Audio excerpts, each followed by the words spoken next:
Salut à tous, c'est Axel de testmobile.fr. iOS 7 est sorti dans sa version pas définitive, on va dire commerciale. Elle est sortie de bêta et elle a été déployée le 18 septembre, plutôt même le 19 pour la France, sur la majorité des smartphones compatibles, dont l'iPhone 5. Ce que je vous propose aujourd'hui, c'est de refaire un tour très rapidement dans iOS 7, vous rappeler de quoi il s'agit finalement. Et donc c'est parti, donc ça c'est la version que vous avez si vous avez fait la mise à jour ou que vous aurez si vous comptez la faire. Vous avez ce nouvel écran de déverrouillage, vous pouvez déverrouiller de cette façon là, et vous pouvez également lancer rapidement l'appareil photo. Nouvelle interface ici, qu'on verra juste un petit peu après bien entendu. Et vous avez accès également, si vous l'avez configuré, au panneau de contrôle et au tiroir des notifications, entre guillemets, tiroir supérieur qui vous donne plusieurs informations. Je vais vous le montrer rapidement après. Bien sûr, sur cet écran de déverrouillage, si vous êtes en train de lire de la musique, vous aurez l'écran qui s'affichera avec voilà, le contrôle musical qui s'affichera. Si vous avez reçu un texto, vous pourrez l'ouvrir, etc., etc. Là, j'ai pas ce genre d'environnement à vous montrer, mais voilà, vous avez ce genre de choses. Ensuite, vous avez l'écran d'accueil, donc qui est cet écran là que je pense vous connaissez maintenant, avec ces nouvelles icônes qui sont très colorées, comme vous pouvez le constater. Donc c'est surtout sur voilà l'icône photo, message, tous ces trucs là. Tout a été fait en ce qu'on appelle le flat design. Donc on enlève toute la partie iOS en fait qui existait avant, qui faisait plutôt penser, qui essayait de reproduire des textures de la entre guillemets vraie vie. Là on n'est plus du tout dans ce délire là d'un point de vue visuel, et c'est vrai que c'est le plus gros changement dans iOS depuis depuis longtemps. C'est radical. Sur cet écran-là, vous avez plusieurs possibilités de nouvelles interactions qui sont offertes. Le premier truc, c'est le panneau de contrôle qui est en bas, de cette façon qu'on tire de cette façon-là. Sur ce panneau de contrôle, vous avez différents éléments importants qui sont accessibles en accès rapide. Donc la lampe torche, là ici c'est toutes les fonctionnalités liées à l'horloge, le minuteur, etc. Donc vous avez vu, ce panneau est transparent. Donc quand vous le sortez avec une application derrière qui a une couleur différente, ça va reprendre cette couleur-là, bien entendu. Vous avez la calculatrice et vous avez également l'appareil photo en accès rapide. Je vais retourner, non, pas ça, je vais tourner là-dedans, juste pour avoir un fond uniforme. On a un accès rapide à AirDrop et un contrôle musical. Alors moi, d'après ce que je vois, il bug. Et ça c'est étrange, on va le revoir peut-être un peu plus tard, mais ça c'est étonnant. Il n'y a plus beaucoup de bugs dans iOS dans sa version définitive, d'ailleurs c'est le seul bug que je vois là, en plus de la faille de sécurité dont j'ai parlé dans une autre vidéo, mais ce truc là c'est un peu particulier. Là c'est le contrôle musical et tout ce qui est luminosité. Là vous avez le mode avion, le Wi-Fi, Bluetooth, le mode ne pas déranger. On va aller voir dans les paramètres, et la rotation automatique. Donc ça c'est pour ce panneau là, vous pouvez le tirer n'importe où. Ensuite, vous avez bien sûr le multitâche, le nouveau multitâche qui s'affiche de cette façon là. Vous pouvez enlever des éléments en faisant comme ça. Ça marche bien, pas de problème là-dessus. Et ensuite le tiroir, ça c'est autre chose que je voulais vous montrer, mais c'est après. Le tiroir là-haut, qui va vous afficher des informations sur la météo, également sur vos événements à venir, les rendez-vous dans votre calendrier, avec toute votre journée qui va se défiler à partir de l'heure où on est. Donc là il est 17h50, donc voilà, ça commence à 18h. C'est bien foutu comme truc. Quand vous commencez une journée, vous ouvrez ça, vous avez une sorte de briefing. Là j'ai rajouté ça, il y a la bourse et il y a les événements pour demain. Vous avez tout qui regroupe calendrier et notifications, parce que vous avez également les notifications, et vous avez manqué, voilà, qui est les événements manqués, où je pense dedans il y a aussi les appels manqués, ce genre de choses.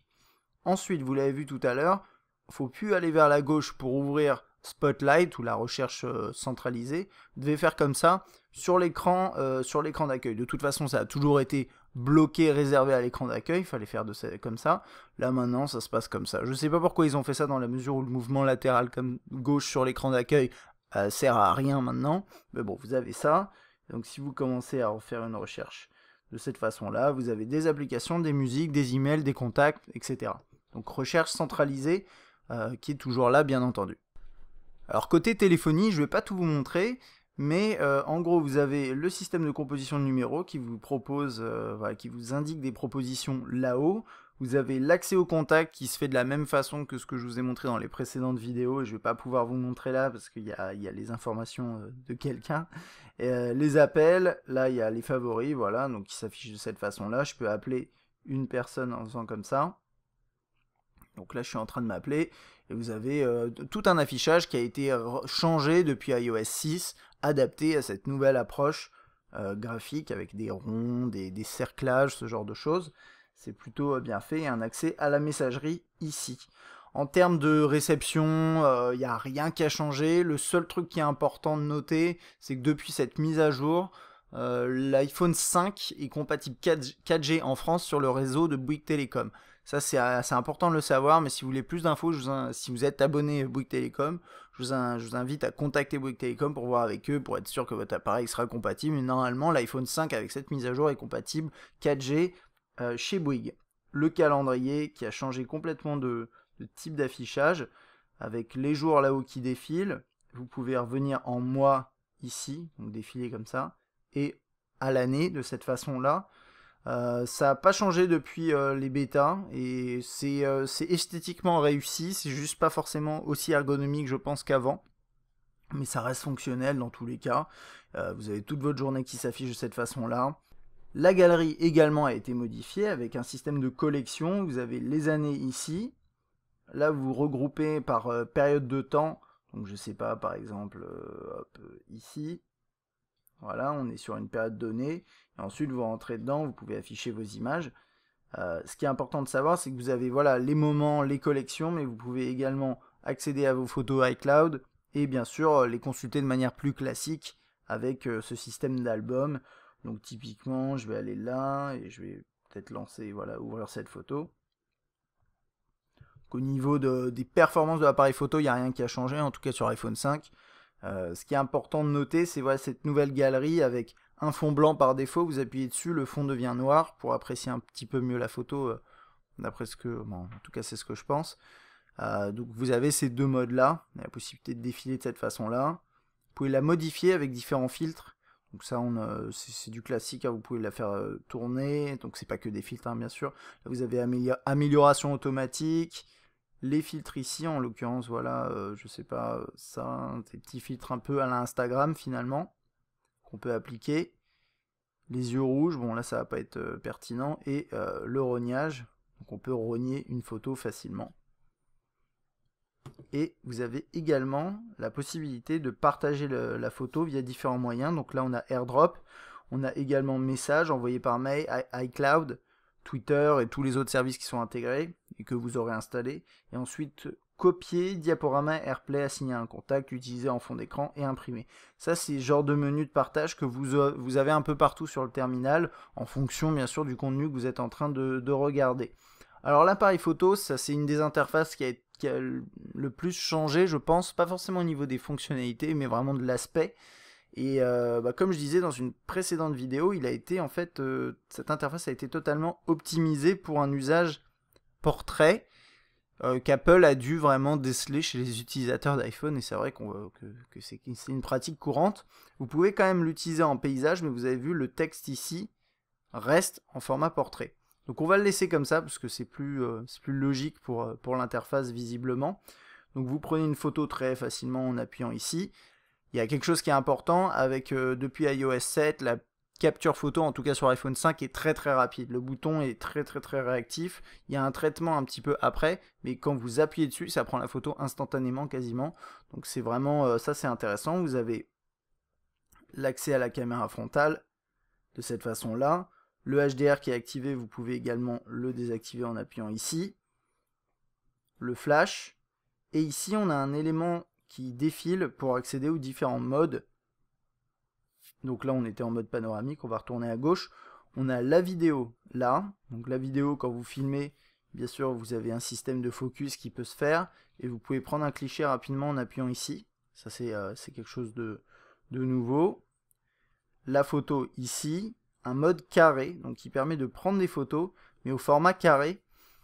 Bien sûr, vous avez aussi l'intégration de quelques effets ici, que vous avez en mode carré et même en mode classique. Donc là je vais repasser sur aucun. Juste un truc que je vais vérifier, c'est non, on n'a pas de mode, on n'a pas d'effet en vidéo. Et mode carré, en fait, c'est typiquement justement pour les personnes qui prennent des photos en mode portrait et qui veulent pas avoir une photo allongée. C'est un carré, donc peu importe le sens dans lequel vous le prenez, ben, ça fera une photo carrée. Et ça, c'est clairement une inspiration par rapport à des services comme Instagram. Et panoramique, bah, qui est le même mode qu'on avait avant dans iOS 6, qui marche toujours aussi bien. Donc vous prenez une photo, vous défilez sur le côté comme ça, vous voyez, ça va très rapidement. Oups, voilà. Et donc bon, la photo n'a pas d'intérêt, mais ça fonctionne bien, il n'y a pas de souci par rapport à ça. Donc ça, c'était pour l'appareil photo, une interface qui a beaucoup changé avec iOS 7. On continue avec la météo, donc interface qui a été changée. Depuis les bêtas, elle n'a pas évolué, et malheureusement, les petits éléments que j'aimais pas trop n'ont pas été changés. Donc c'est par exemple les icônes ici qui sont assez peu identifiables rapidement. C'est-à-dire que là on voit qu'il y a du soleil, ok, mais là il y a du soleil et des nuages, et c'est vrai que il n'y a pas de grosse différence au niveau des couleurs utilisées, c'est très discret, c'est plus classe peut-être, mais c'est moins efficace je trouve pour visualiser rapidement le temps qu'il fera. Mais en tout cas voilà, vous avez toujours l'heure sur la journée, et ensuite après les différentes dates qui s'affichent en bas de cette façon-là, et vous défilez dans les villes latéralement comme ça. C'est toujours en partenariat avec Yahoo. Là, donc ça on n'avait pas vu, mais bon, concrètement, vous pouvez y accéder également en passant par en bas, et c'est l'horloge, l'alarme, le chronomètre et le minuteur. Des fonctionnalités assez basiques. Plan a subi quelques modifications avec iOS 7, essentiellement au niveau de l'interface. Donc vous avez toujours voilà, ces cartes qui sont présentées de cette façon-là. Et vous avez le mode 3D, bien entendu. C'est juste l'interface qui a été changée. Comme vous pouvez le voir ici, il y a une barre de cette façon-là. Ça, c'est pareil que sur le navigateur web, vous le verrez après.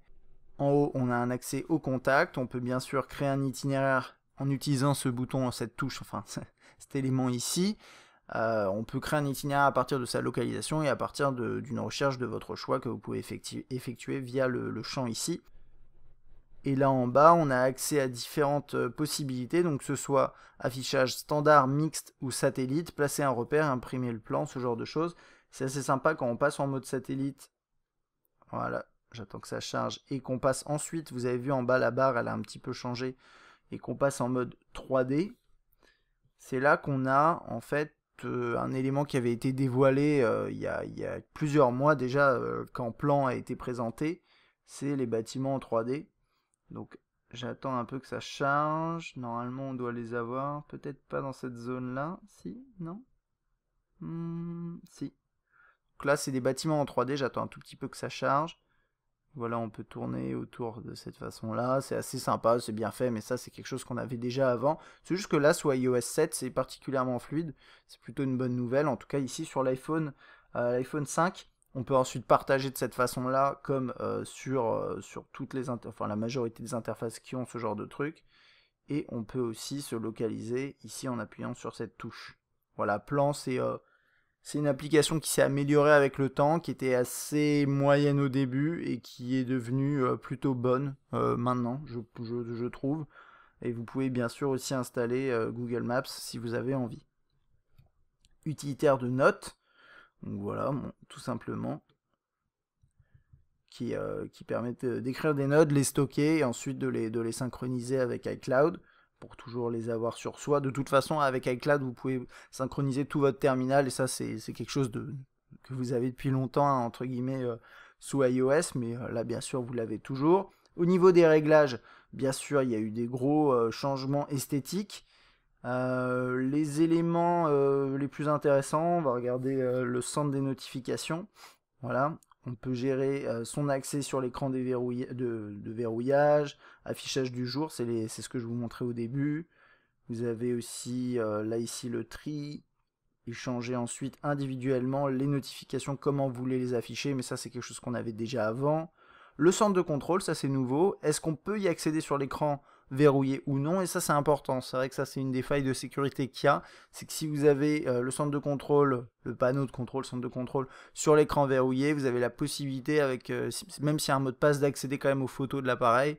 C'est pas gravissime, mais bon, si vous voulez pas, enfin, si vous voulez pas que ça ce soit possible, vous pouvez toujours le déverrouiller, le désactiver le temps que cette fonctionnalité, qu'il y ait un patch qui soit appliqué. Il y a un truc que je vous ai pas montré, mais vous avez des interactions comme ça pour revenir en arrière. Dans quasiment toutes les applications natives, vous faites un mouvement comme ça et ça va revenir en arrière.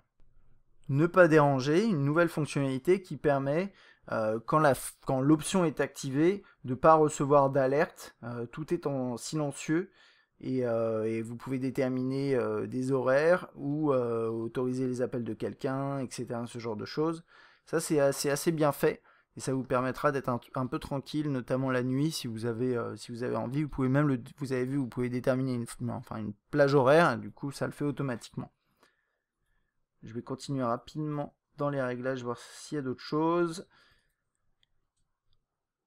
Siri qui est dans une nouvelle version, on pourra aller le voir un peu après, qui marche plutôt bien maintenant. Et le verrouillage par code qui est ici. Il y a restriction aussi, hein. Bon ça c'est plutôt bien fait. Ça permet tout simplement de cacher des applications si vous voulez pas que tout le monde puisse les utiliser. Si vous prêtez votre terminal à quelqu'un, vous pouvez le faire. Ça c'est plutôt bien fait. Voilà. Ok. Bon, et puis après, du reste, c'est des choses qu'on connaissait déjà sur ce terminal. Le reste, ça, c'est des applications. Le rendu visuel des dossiers n'est pas le même qu'avant, hein. Voilà, on l'a comme ça. Avec, bien sûr, un nouvel iTunes Store. Avec l'intégration aussi de iTunes Radio, dont je ne vais pas parler là parce que j'ai pas vraiment configuré le système. Mais vous avez un nouveau système de radio, d'accès à des bibliothèques musicales, et vous pouvez aussi bien sûr acheter des fichiers, enfin des contenus, que ce soit musique, film, séries, etc. Là-dessus, ça n'a pas changé en termes de contenu, c'est juste qu'on a une nouvelle interface là-dessus. Des utilitaires, Passbook dans une nouvelle version avec une nouvelle interface, une boussole, bon, ça je ne vais pas l'étalonner, c'est pas forcément intéressant. Une application de rappel, voilà, comme ça, qui est assez étrange en termes d'interface, qui n'a rien à voir avec tout ce qu'on trouve sur le terminal. Mais donc vous pouvez accéder, c'est très particulier à utiliser. Vous pouvez accéder à différentes listes. Ils appellent ça rappel, mais c'est des listes avec des to-do listes. Vous pouvez rajouter des éléments, voilà, blablabla, hop. Vous pouvez cocher, etc. C'est fonctionnel, mais l'interface n'est pas très ergonomique et n'a rien à voir avec tout ce qu'on trouve en fait sur l'appareil. On a la bourse, bon, on va pas s'éterniser là-dessus. On a vidéo. Alors vidéo qui permet d'accéder à vos fichiers vidéo, mais également à ceux bien sûr que vous avez achetés. Et du coup, pour ceux que vous avez achetés ou que vous avez téléchargés gratuitement, vous avez plein d'informations et c'est ça qui est aussi pratique quand vous achetez sur la plateforme d'iTunes. Par exemple, là c'est un film, vous avez le synopsis, accès aux différents chapitres. Des contenus similaires qui sont proposés, séries télé c'est pareil, hein. Voilà, vous avez les détails similaires, des différents épisodes si vous avez téléchargé plusieurs éléments, donc là c'est deux séries télé différentes, si je rentre là-dedans, hop, voilà je peux lire une vidéo qui doit charger.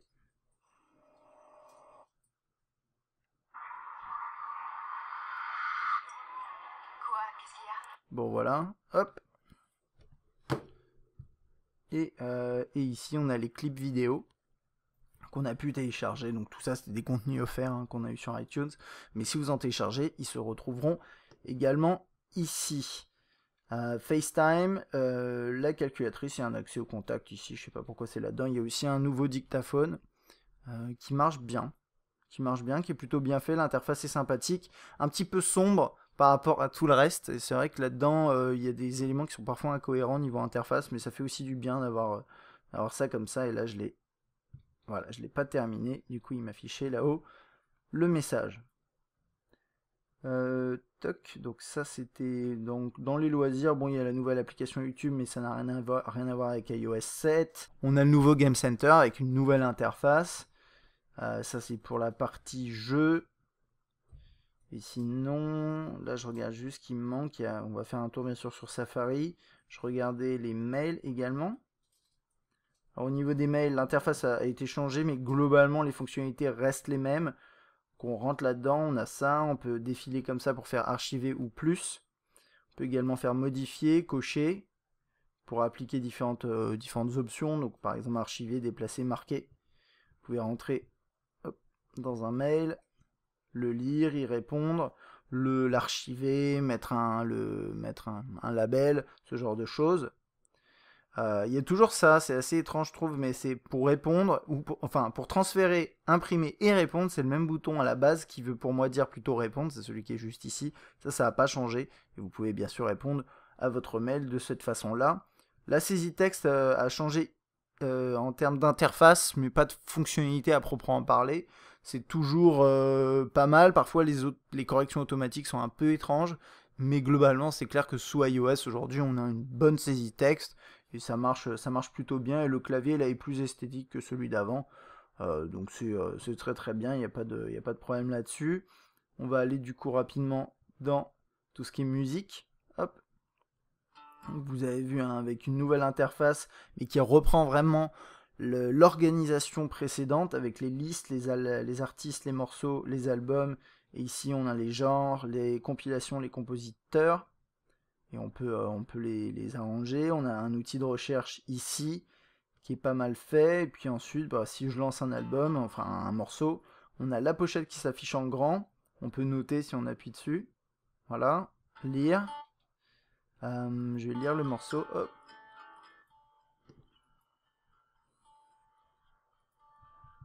Ouais, vous voyez là le contrôle ne fonctionne pas, je ne sais pas pourquoi, et si hop, vous faites ça, vous avez ça, c'est pas mal, ça marche bien ça par contre.